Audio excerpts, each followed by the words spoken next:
භික්ෂු සීලය චුල්ල සීල, මජ්ක්‍ධිම සීල, මහා සීල වශයෙන් අපිට කොටස් 3ක් යටතේ ඒ ධර්මයේ තුල විග්‍රහ කරන්න පුළුවන්. ඒ අනුව ඒ මජ්ක්‍ධිම සීලය යටතේ ඒ ධර්මයේ තුල සඳහන් වන්නේ මේ කරුණු.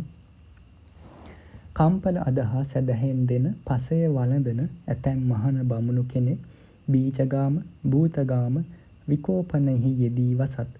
කසා හිඟුරු, වද කසා ඉවද, කුළු රෑන, සුවඳ හොට, වම්මුතු ආදිය මූල බීජයි.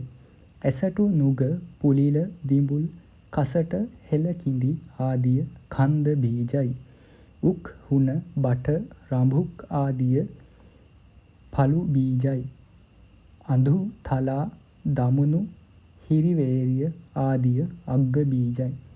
පුබ්බන්න, අපරන්න ආදිය බීජ බීජයි. භික්ෂු තෙමේ මෙබඳු බීජගාම, භූතගාමයන් ඡේදන, බේදනාදියෙන් වළකී. මේද ඒ භික්ෂුවගේ සීලයයි. සැදැහෙන් දෙවුන් බොජුන් වළඳන ඇතැම් මහණ බමුණු කෙනෙක් සන්නිධිකාර පරිභෝජනයෙහිද යෙදෙත්.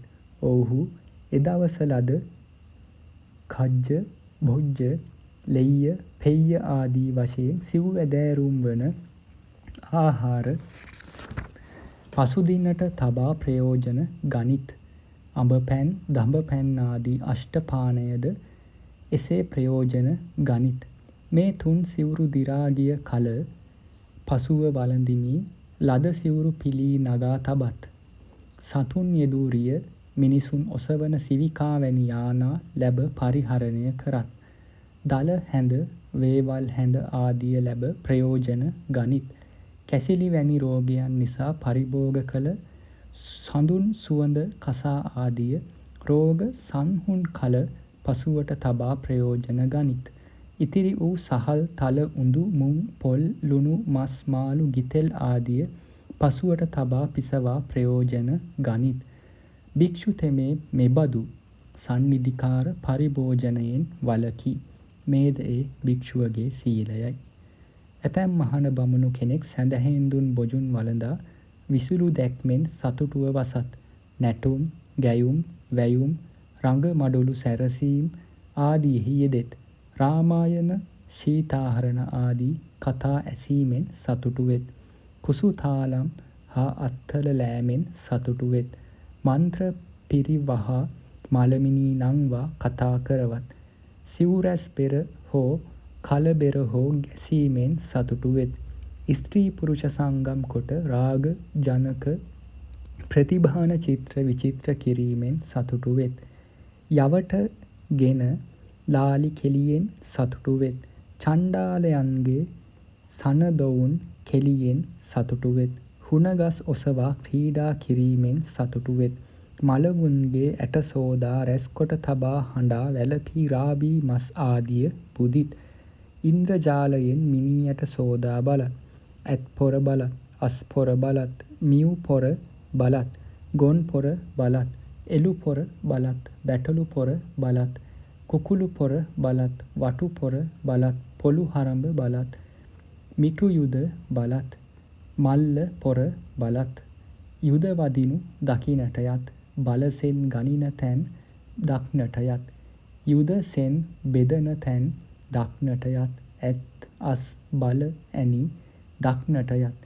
එහෙත් භික්ෂු තෙමේ සසුන් පිළිවෙතට පටහැනි මෙබඳු විසුලු දැක්මෙන් වළකී.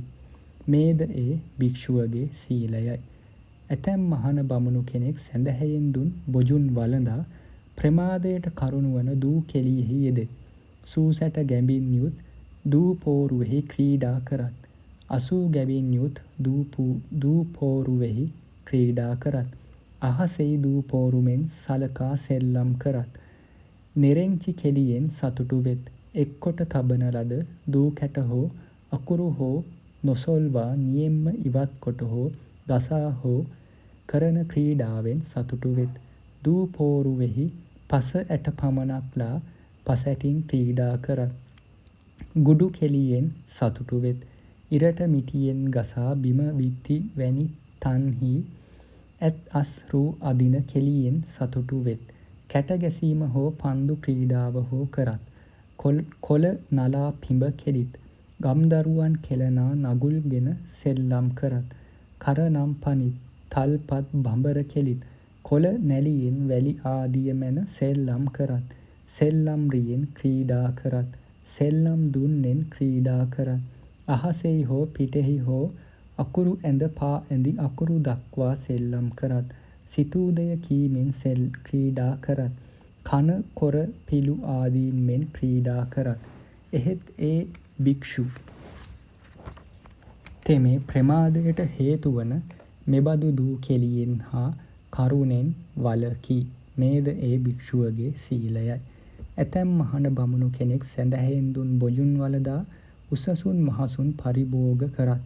ඔවුහු පමණ ඉකුත් දික් සඟලා පුටුව ව්‍යාල රූප ඇති පළඟ සතරඟුලෙන් දික් ලොම් ඇඳි ඇතිරිය වියමනෙන් විසිතුරු එළු ලොම් මුවා ඇතිරිය මුදු සුදු එළු ලොම් ඇතිරිය එළු ලොම් වා ඝන පුප් ඇතිරිය තිලිය පුළුන් මෙට්ටය සිංහ ආදී රූපයෙන් විසිතුරු කර එළු ලොම් ඇතිරිය එක් පිටක ලොම් සහිත එළු ලොම් ඇතිරිය දෙපිට ලොම් සහිත එළු ලොම් ඇතිරිය රන් කසුකම් කොට කිහිරි හුයින් කළ පසතුරුණ රන් කුසුකම් කොට කැටි කිහිරි හුයින් කළ පසතුරුණ නිලියන් 16කට නැටිය හැකි එළු ලොම් මුවා මහ ඇතිරිය ඇතු පිට අතුරන ඇතිරිය අසු පිට අතුරන ඇතිරිය රියෙහි අතුරන ඇතිරිය ඇඳට සරිලනසේ අඳුන් දිවි සමින් කළ ඇතිරිය කෙහෙල් මුව සමින් කළ මහඟු පසතුරුණ රතු උඩුවියන් සහිත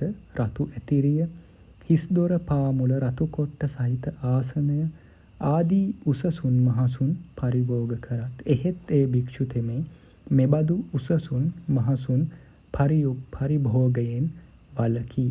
මේද ඒ භික්ෂුවගේ සීලයයි.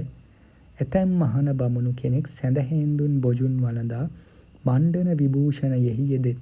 සුවඳ සුනෙන් ඇඟ උලත්. අවයව වඩන පිණිස පිරිමදිත්. බාල දරුවන් මෙන් සුවඳ දියෙන් නහත්. මල්ලවයන් මෙන් මුගුරින් අත්පා තලා මස් වඩත්. කැඩපතින් බලත්.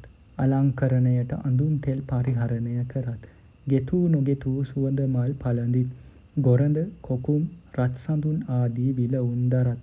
මුහුණ තල කැලැල් කුරුලෑ ආදිය හරණ පිණිස මැටි අබ තල කසා කල්ක උලා සම පැහැපත් කරත්. මුව සුනුයෙන් මුහුණ පැහැපත් කරත්. අත් අබරණ පළදිත්. හිස කෙස් අලංකාර කරත්. විසිතුරු දඬුගෙන ඇවිදිත්.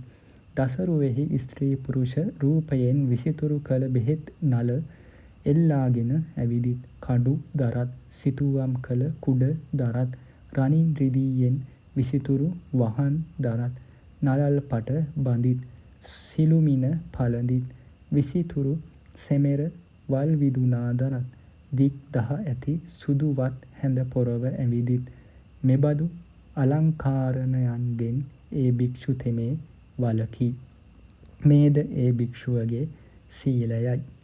ඇතැම් මහණ බමුණු කෙනෙක් සැඳැහෙන් දුන් බොජුන් වළදා ස්වර්ග මෝක්ෂයට බාධක නිරර්ථක කතාවන්හි යෙදී වසත්.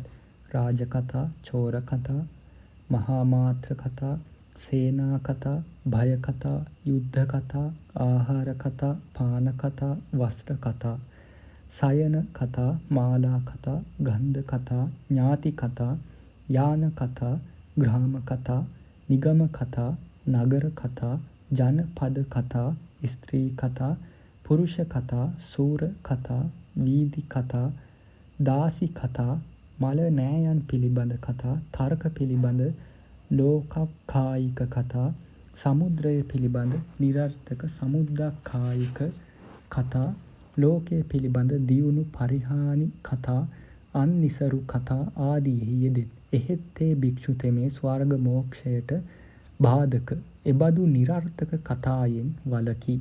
මේද ඒ භික්ෂුවගේ සීලයයි. සැඳැහෙන් දුන් බොජුන් වළඳන ඇතැම් මහණ බමුණු කෙනෙක් මෙබඳු දෝෂාරෝපණ කතායෙහි යෙදෙත්. භවතා ධර්ම විනය නොදනී. මම ධර්ම විනය දනිමි. භවතා වරදවා පිළිපදී. මම මොනවට පිළිපදී. මගේ වචනය අර්ථ සහිතය. ඔබගේ වචනය අර්ථ රහිතය. මුලින් කිව යුත්ත පසුව කියයි. පසුව කිව යුත්ත මුලින් කියයි. ඔබ කලක් පුහුණු කළ දෙය මගේ එක් වචනයෙන් බිඳී ගියේය. ඔබට දොස් නැගින. ඉන් මිදෙනු පිණිස කරුණු ඉගෙනුමට පණ්ඩිත මහණුන් වෙත යනු මැනවි. යනාදියෙන් දෝෂාරෝපණය කරත්. එහෙත් ඒ භික්ෂු තෙමේ එබඳු දෝෂාරෝපණයෙන් වැළකී වසයි. මේද ඒ භික්ෂුවගේ සීලයයි. සැදැහැයෙන් දුන් බොජුන් වළඳන ඇතැම් මහණ බමුණු කෙනෙක් දූත පණිවුඩ හුවමාරුවෙහි යෙදී වසත්. රජ ඇමති ශස්ත්‍රිය බ්‍රාහ්මණ ගෘහපති කුමාරයන්ගේ පත් හසුන් පඬුරුගෙන දූත මෙහෙවරෙහි යෙදේ. එහෙත් ඒ භික්ෂු තෙමේ හින් වළකී. මේද ඒ භික්ෂුවගේ සීලයයි.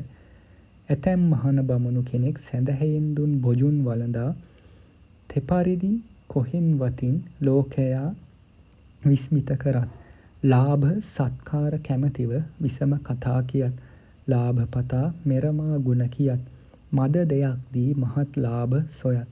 එහෙත් ඒ භික්ෂු තෙමේ එබඳු කුහන ලපනාදියෙන් වළකී.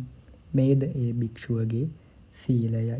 ඉතින් මේ විදිහට ඒ භික්ෂුන් වහන්සේලාගේ ඒ මධ්‍යම සීලය පිට්ටි භේදයෙන් දස වැදෑරුම්ද කුච්චි භේදයෙන් 147 වැදෑරුම්ද වෙනවා. ඉතින් යම් භික්ෂුවක් ඒ බුදුරජාණන් වහන්සේ දේශනා කරපු ඒ නිර්වාණ මාර්ගය තුල ගමන් කරනවා නම් ඒ චුල්ල සීලය, මජ්ක්‍ධිම සීලය, මහා සීලය තමන්ගේ ජීවිතයෙන් ආරක්ෂා කළ යුතු වෙනවා.